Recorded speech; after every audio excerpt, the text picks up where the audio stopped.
ভাসুরের সাথে বিয়ে ঠিক হয়েছে আমার 3 দিন পরেই বিয়ে। আমার এখনো ইচ্ছা করছে না ভাসুরের বউ হতে। যে মানুষটিকে এতদিন ধরে ভাইয়া ভাইয়া ডেকেছি, বড় ভাইয়ের চোখে দেখেছি, তাকে কিনা এখন বিয়ে করতে হবে।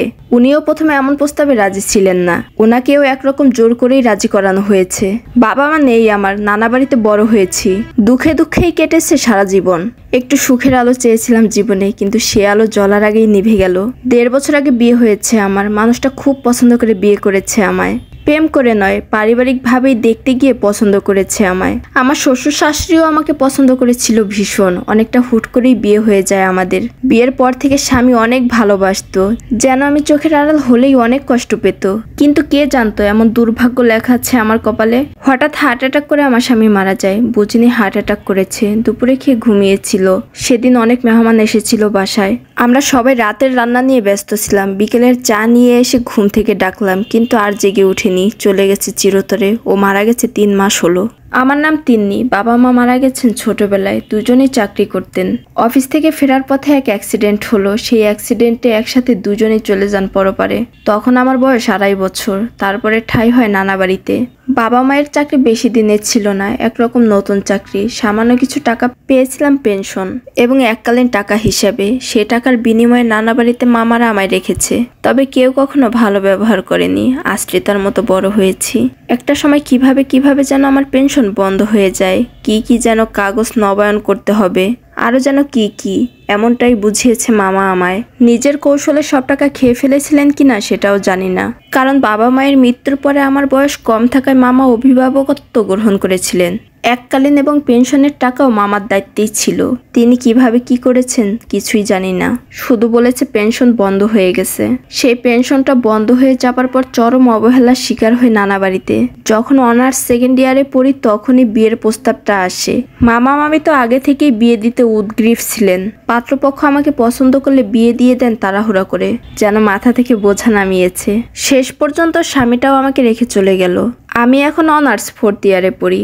ভেবেছিলাম অনার্স কমপ্লিট করে চাকরিতে জয়েন করব, কিন্তু শ্বশুর শাশুড়ি আমাকে কিছুতেই ছাড়তে চাচ্ছেন না। ভীষণ পছন্দ করেন আমায়।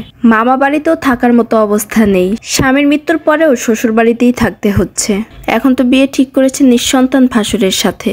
আমি ভাবছি রীতা ভাবির কথা। আমার কত ভালো সম্পর্ক ছিল ওনার সাথে। তার স্বামীর সাথে বিয়ে হলে ওনাকে মুখ দেখাবো কিভাবে? যদিও ভাবি শারীরিক সমস্যা ছিল, সন্তান হতো না। আরো অনেক অন্যায় করে বছর খানেক ধরে দূরে আছেন ভাসুরের কাছ থেকে। এখন সেই নিঃসন্তান ভাসুরের সাথে আমার বিয়ে দেওয়া হচ্ছে। রীতা ভাবি ভাবতে পারে আমার স্বামীর মৃত্যুর পরে 3 মাসে ভাসুরের সাথে আমার সম্পর্ক হয়েছে, কারণ ভাসুরও আমায় বিয়ে করতে রাজি হয়েছে। যদিও প্রথমে রাজি ছিল না, এখন তো রাজি হয়েছে। আর আমাকেও জোর করে রাজি করানো হয়েছে। শ্বশুর শাশুড়ি ননদরা রাজি করিয়েছে আমায়। তবুও কেমন যেন লাগছে। ইচ্ছা করছে পালিয়ে যাই। কোথায় যাব, কি করব কিছুই বুঝতে পারছি না। আমি কিছু কাপড় চোপড় গুছিয়ে রেখেছি, সুযোগ পেলেই পালিয়ে যাব। যদিও সবাইকে বলেছি বিয়েতে আমি রাজি, সন্দেহের ঊর্ধ্বে রাখতে এটা বলেছি। সিদ্ধান্ত নিলাম পালিয়ে যাব। আবার শ্বশুরবাড়ির এই লোকগুলোর জন্য খারাপ লাগে। ওরা অনেক ভালোবেসেছে আমায়, একদম নিজেদের মেয়ের মতো। তাই তো স্বামীর মৃত্যুর পরেও ওদের কাছেই আছি। নানা বাড়ি থেকে কেউ আমাকে ফিরিয়ে নিতে চায়নি। এখানে তো এখনো ভালোই আছি। তাই ওদের মুখের উপর বিয়ের ব্যাপারে না করতে পারিনি। আমার ভাসুরের স্ত্রীর নাম ছিল রীতা। আমার সাথে বেশ ভালো সম্পর্ক ছিল রীতা ভাবির। আমার স্বামীর মৃত্যুর পরেও ফোন আলাপ হয়েছে ভাবির সাথে। আমার বিয়ের পরে 6 মাসের মতো আমরা একসাথে শ্বশুর বাড়িতে কাটিয়েছিলাম। উনি আপন বোনের মতো ভালোবাসতেন আমায়, কিন্তু ওনার মনের কথা কখনোই বুঝতে পারতাম না। আমার বিয়ের মাস 6 পরেই রীতা ভাবি পালিয়ে যায় তার পরকীয়া প্রেমিকের সাথে। আমার ভাসুরের সাথে 7 বছরের সংসার ছিল। বিয়েও করেছিল প্রেম করে, কিন্তু রীতা ভাবি বন্ধা ছিল। এই ব্যাপারটা নিয়ে মনস্তান্ত্রিক সমস্যা ছিল। মনে হচ্ছে সমস্যা থেকে জড়িয়ে পড়েছিলেন পরকীয়া। কেউ কিছু বুঝে ওঠার আগেই পালিয়ে গিয়েছিল কলেজ লাইফের সেই প্রেমিকের সাথে। সেখানে বিয়েও করেছেন। আমার ভাসুরকে ডিভোর্স না দিয়েই বিয়ে করেছেন। 1 বছর হলো রীতা ভাবি চলে গেছে সংসার ছেড়ে। আমার ভাসুর নিজেও কিন্তু এখনো ডিভোর্স দেয়নি রীতা ভাবিকে। আমি আইন কানুন সম্পর্কে কম জানি। শাশুড়ি আমায় বলল অন্য পুরুষকে বিয়ে করলে এমনিই ডিভোর্স হয়ে যায়। আমার ছেলের সাথে রীতার এখন আর ধর্মীয়ভাবে কোনো সম্পর্ক নেই। তোমার কোনো ভয়ও নেই। রীতা ফিরে এলেও আমার ছেলে আর গ্রহণ করবে না। আমার আপত্তি এখানেই। রীতা ভাবিকে ডিভোর্স লেটার পাঠিয়ে দিই। কি সমস্যা ডিভোর্সে?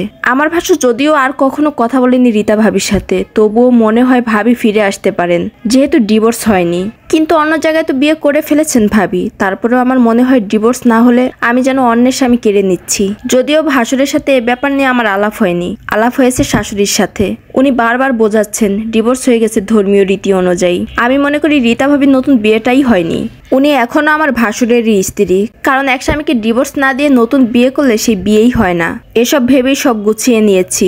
এখন সকাল 6:30টার মতো বাজে। ফজরের নামাজ পড়ে শ্বশুর শাশুড়ি আবার ঘুমিয়ে পড়েছে। ভাসুর হয়তো তার রুমেই আছে, ননদরা এখনো আসেনি বিয়ে উপলক্ষে। বাকি মেহমানও আসবে আজ বিকেল থেকে। এখন বাড়ি একটু ফাঁকা, আমাকে এখনই পালাতে হবে। আমি গোছানো ব্যাগটা নিয়ে বেরিয়ে গেলাম শ্বশুর বাড়ির পেছন দিয়ে। ছোট একটি গেট আছে, গেট খুলে বের হয়েছি।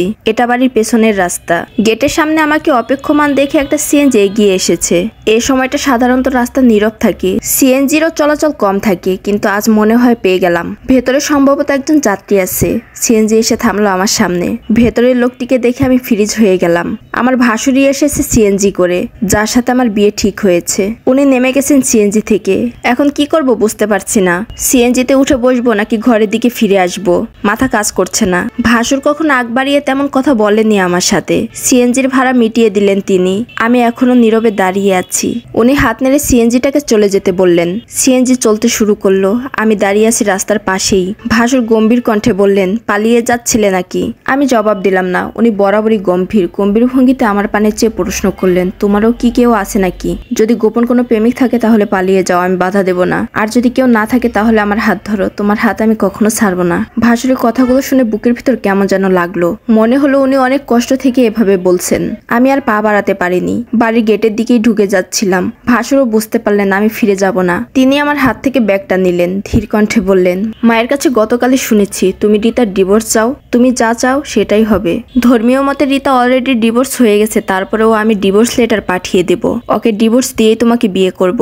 আমি চুপটি করে রইলাম। উনি আমার চেয়ে বয়সে বেশ বড়, মিনিমাম 10 বছরের মতো হবে। তারপরেও কেন যেন বিশ্বাস এলো উনার উপরে, যে বিশ্বাসটা এতদিন শাশুড়ির কথায় খুঁজে পাইনি। শাশুড়ি বারবারই এই ডিভোর্সের ব্যাপারটি এড়িয়ে যেতে চেয়েছেন, অথচ উনি কত সহজেই রাজি হয়ে গেলেন। আমি ঘরে ফিরে এলাম ভাসুরের সাথেই। উনি আমার হাতে ব্যাগটা দিতে দিতে বললেন, যাও চা বানিয়ে নিয়ে আসো, একসাথে খাবো।